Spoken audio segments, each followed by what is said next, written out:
सम्मानित साथियों, जय हिंद। आइए आज के इस कालखंड में हम जानते हैं कोटेशन क्या होता है, साथ ही कोटेशन की आवश्यकता और इसका महत्व क्या है, और इसके साथ साथ हम किसी विद्यालय के लिए सामग्री खरीदी की प्रक्रिया क्या होती है, इसके बारे में भी जानने का प्रयास करते हैं। साथियों देखिएगा, यहाँ पर मैंने कुछ महत्वपूर्ण बिंदुओं को लिखा है और इस कालखंड में मैं आपको बताऊंगा कि जब भी हम कोई सामग्री खरीदें अपने विद्यालय के लिए तो कोटेशन का इस्तेमाल हम किस तरह से करें, ठीक है, और यह क्यों आवश्यक है, उस बारे में जानते हैं। तो देखिएगा, यहाँ पर विद्यालय हेतु सामग्री खरीदने में कोटेशन की आवश्यकता एवं महत्व। सबसे पहला बिंदु साथियों देखिएगा कि राशि 1000 मूल्य से अधिक लागत की वस्तु का क्रय करना हो तो साथियों, जब भी हम विद्यालय के लिए कोई सामग्री को क्रय करते हैं और उसका मूल्य 1000 रुपए से अधिक का हो, उस समय हम जो खरीदी की प्रक्रिया है उसका पालन करते हैं। उसके लिए आवश्यक चरणों का निष्पादन करते हुए हम आगे बढ़ते हैं, और वही चरणों को मैं आपको बताने वाला हूं, उन्हीं बिंदुओं को बताने वाला हूं जिनका हमें पालन करना चाहिए। सबसे पहली बात साथियों कि एसएमसी की बैठक का आयोजन कर विचार विमर्श पश्चात सहमति बनाना। साथियों, विद्यालय के लिए हमें कोई सामग्री खरीदनी है तो उसके लिए हमको एसएमसी की बैठक का आयोजन कर लेना चाहिए, और उस बैठक में हम सहमति बनाएं कि हमें इस सामग्री की आवश्यकता है और इसको क्रय करना अति अनिवार्य है। तो सहमति जब एसएमसी के सदस्यों की बन जाएगी, इसके पश्चात हम उस पर आगे की प्रक्रिया का पालन करेंगे, ठीक है। आगे साथियों कि यदि स्थानीय स्तर पर अधिक दुकानें न हो तो एसएमसी के निर्णयानुसार बाहर आसपास की दुकानों से कोटेशन प्राप्त कर नियमानुसार कार्रवाई करना। साथियों देखिएगा, यदि स्थानीय स्तर में दुकानें होती हैं, 2, 3, 4 दुकानें होती हैं, तो सभी दुकानों से या 3 से अधिक दुकानों से हम जो वस्तु की जो मूल्य है कहना चाहिए, उनकी दरों की जो सूची है वो प्राप्त कर लेंगे, और सूची प्राप्त करने के पश्चात उनका तुलनात्मक अध्ययन करते हुए हम खरीदी हेतु सहमति बना लेंगे। किंतु यदि स्थानीय स्तर पर केवल एक ही दुकान है या उस अधिक दुकानें नहीं है, तब बाहर आसपास की दुकानों से हम क्या प्राप्त करेंगे, हम वहां से कोटेशन प्राप्त करेंगे, और कोटेशन प्राप्त करने के बाद हम नियमानुसार कार्रवाई करेंगे, ठीक है। अब साथियों, कोटेशन क्या होता है इसके बारे में आपको बता दूं। कोटेशन एक ऐसी पर्ची या एक ऐसी स्लिप जिस पर सामग्री या वस्तुओं की कीमत लिखी हुई हो कि ये इस कीमत की वस्तु है, ठीक है। आप चाहे तो साथियों कोटेशन का जो नमूना है आप यहाँ पर देख सकते हैं, ठीक है। तो ये है कोटेशन का नमूना जिसमें कि सामग्री की जो कीमत है वो लिखी हुई होती है, या यदि कोई कोटेशन खाली हो तो उसमें दुकानदार के द्वारा वस्तु का नाम लेकर के उसकी कीमत लिख दी जाती है, ठीक है। तो हम क्या करेंगे, कोटेशन प्राप्त करेंगे, और कोटेशन प्राप्त करके उन पर हम नियमानुसार कार्रवाई करेंगे। आगे की प्रक्रिया क्या होगी साथियों कि सामग्री की कीमतों का तुलनात्मक अध्ययन करना। अब देखिए, कार्रवाई के अंतर्गत क्या आएगा, हम पुनः एसएमसी की बैठक में या जो कार्यकारिणी समिति उसकी बैठक में जो कोटेशन अर्थात जो वस्तु, किसी एक वस्तु खरीदना है, उदाहरण के लिए आप अलमारी खरीद रहे हैं, है ना, विद्यालय के लिए, या डेस्क बेंचेस खरीद रहे हैं बच्चों के लिए, तो जो कोटेशन आप प्राप्त करेंगे उनका तुलनात्मक अध्ययन करेंगे। तुलनात्मक अध्ययन का अर्थ ये है कि आप ये देखेंगे कि किस दुकानदार ने कीमत को कम रखी है, ठीक है, या किस दुकानदार के यहाँ वस्तु की कीमत कम है।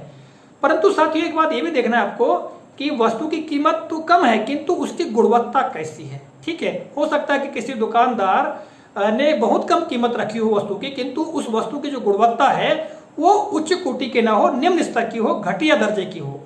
तो एसएमसी बैठक में तय किया जा सकता है कि यदि अधिक कीमत की है किंतु वस्तु की गुणवत्ता अच्छी है तो हम अधिक कीमत की वस्तु की खरीदे पर भी सहमति बना सकते हैं। इसके लिए हम स्वतंत्र हैं, ठीक है। तो हम इस तरह से तुलनात्मक अध्ययन करेंगे, और तुलनात्मक अध्ययन करने के पश्चात हम ये तय कर लेंगे कि हमको किस दुकान से अब सामग्री को क्रय करना है।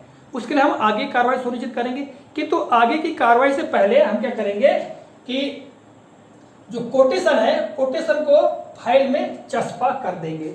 साथियों, जब भी ऑडिट कराने की जब बात आती है तो हो सकता है कि ऑडिटर आपको कोटेशन मांगे कि भाई आपने जब वस्तु खरीदी है तो कोटेशन कहाँ है। इसके लिए हमको क्या करना पड़ेगा, एक कोटेशन फाइल बना लेना चाहिए और जो भी कोटेशन हम प्राप्त करेंगे उन कोटेशन को उसमें चस्पा कर लें, ठीक है, चिपका दें, है ना। तो ये हमारे पास सामग्री खरीदे का जो सही प्रारूप है, सही तरीका है, वो हो जाएगा।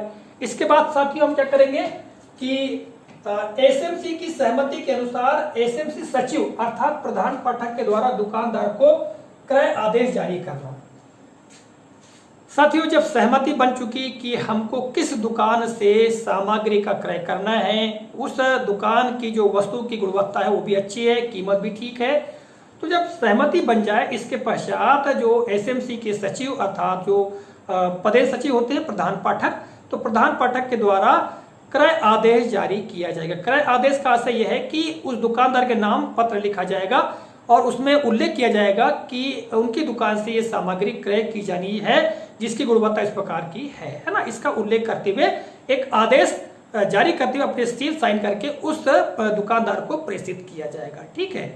ये प्रक्रिया हो गई साथी। इसके बाद हम देखते हैं आगे, तो सामग्री प्राप्त करना व एसएमसी कार्यकारिणी में उसका सत्यापन कराना।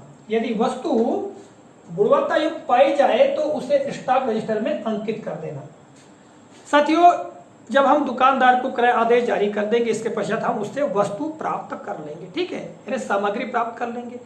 और सामग्री प्राप्त करने के पश्चात एसएमसी की कार्यकारिणी या एसएमसी की बैठक में ही उन वस्तुओं का सत्यापन करा लेंगे कि ये जो वस्तु है जिसका कि हमने तय किया था कि इस दुकान से खरीदना है, इसकी ऐसी गुणवत्ता है, तो सामग्री समक्ष रखी जाएगी और उसकी गुणवत्ता का आकलन करते हुए यदि गुणवत्ता सही पाई जाती है तो फिर उसको क्या करेंगे, स्टॉक रजिस्टर में अंकित कर लेंगे कि हमने ये सामग्री खरीदी है ना, उनकी संख्या इतनी है ना। आपको जानकारी मैंने दिया है पूर्व के कालखंडों में कि हम स्टॉक रजिस्टर में किस तरह से सामग्री को अंकित करते हैं, ठीक है। अब इस पर साथियों देखिएगा कि यदि वस्तु क्रय आदेश के अनुसार नहीं है तो दुकानदार को क्रय आदेश के अनुसार सामग्री प्रदान करने हेतु निर्देश देना।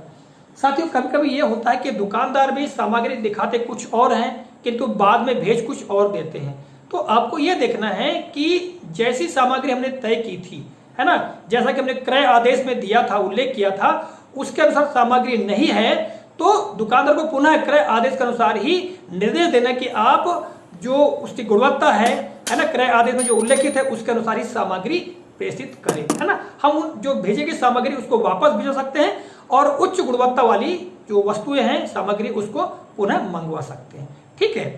तो ये बात होगी साथियों। इसके बाद हम आगे देखते हैं, दुकानदार को चेक या नकद द्वारा भुगतान कर सामग्री का बिल प्राप्त करना। साथियों इसके पश्चात हम क्या करेंगे, यदि वस्तु को हमने खरीद लिया है और गुणवत्ता भी ठीक है, इसके पश्चात हम दुकानदार को चेक के माध्यम से उसको भुगतान कर देंगे और उसका बिल प्राप्त कर लेंगे, ठीक है। जो वस्तु हमने खरीदे हैं उसकी कीमत जितनी भी हो रही है उसके अनुसार चेक जारी कर दें और उसका बिल प्राप्त कर लेंगे, ठीक है।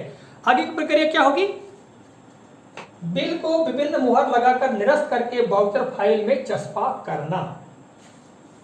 साथियों अगली प्रक्रिया क्या होगी कि हमने दुकानदार को चेक भुगतान कर दिया, चेक जारी कर दिया और हमने बिल भी प्राप्त कर लिया, फिर क्या करते हैं, बिल को जो है हम निरस्त करते हैं। विभिन्न मुहर अर्थात आपको पिछले कालखंड में मैंने बताया है कि हम बिल को किस प्रकार निरस्त करते हैं और निरस्त करना आवश्यक इसलिए होता है कि उस बिल का दोबारा प्रयोग न किया जा सके। तो साथियों उसमें हम पास फॉर पेमेंट की सील लगाते हैं, फिर पेड एंड कैंसिल की सील लगाते हैं और पेड बाय मी की सील लगाते हैं और साथ में अध्यक्ष और सचिव की सील लगा करके उस बिल को हम निरस्त कर देते हैं और निरस्त करने के पश्चात हम उसको जो वाउचर फाइल होती है उसमें लगा देते हैं, चस्पा कर देते हैं ना, उसमें हमारे विद्यालय का जो बिल है बिल का क्रमांक डाल करके। तो साथियों इस तरह से जो है प्रक्रिया को हम पूरी करते हैं। और एक बात आपको मैं बताना आवश्यक समझता हूँ साथियों कि जब भी हम खरीदी करें तो किसी ब्रांडेड कंपनी की जो वस्तुएं हैं उनका ही क्रय करना चाहिए। जैसे ये गोदरेज मान लो एक ब्रांडेड कंपनी है ना, तो होता यह है कि यदि हम ब्रांडेड कंपनी से खरीदी करते हैं तो जब ऑडिट की बारी आती है तो उस समय जो भी वस्तु की कीमत होती है उसमें ऑडिटर कम ज़्यादा नहीं कर सकते हैं। तो इस बात का विशेष ध्यान रखा जाना चाहिए। फिर भी यदि हमको जहाँ से आवश्यक लगे, जहाँ से भी कम कीमत की लगे और पूरी अगर प्रक्रिया के साथ हम खरीदी कर रहे हैं तो उसमें कोई बात नहीं है, आप कर सकते हैं। या लघु उद्योग से भी आप खरीदी कर सकते हैं। तो साथियों, इस तरह से इस कालखंड में मैंने आपको कोटेशन क्या होता है ना, इसके बारे में बताने का प्रयास किया। कुमलात ये है कि हम वस्तुओं के जब हम क्रय करते हैं तो उसका तुलनात्मक अध्ययन करने के लिए हम कोटेशन मंगवाते हैं। और साथियों, इस संबंध में यदि आप लोगों को और भी जानकारी चाहिए तो आप हमारे वरिष्ठ शिक्षक, जैसे कि आप यहाँ देख रहे हैं, श्री DS पटले सर को, सर का यहाँ कॉन्टेक्ट नंबर भी है, आप चाहे तो सर से कॉल करके या जो व्हाट्सएप मैसेज है उसके माध्यम से जानकारी प्राप्त कर सकते हैं। तो साथियों, आशा करता हूँ इस कालखंड में मैंने आपको जो भी जानकारी दी है वह काफ़ी उपयोगी लगी होगी। इसी आशा और विश्वास के साथ इस कालखंड से हम विदा लेते हैं। अगले कालखंड में पुनः किसी नए प्रकरण को लेकर आपके समक्ष उपस्थित होंगे। तब तक के लिए नमस्कार, जय हिंद, वंदे मातरम।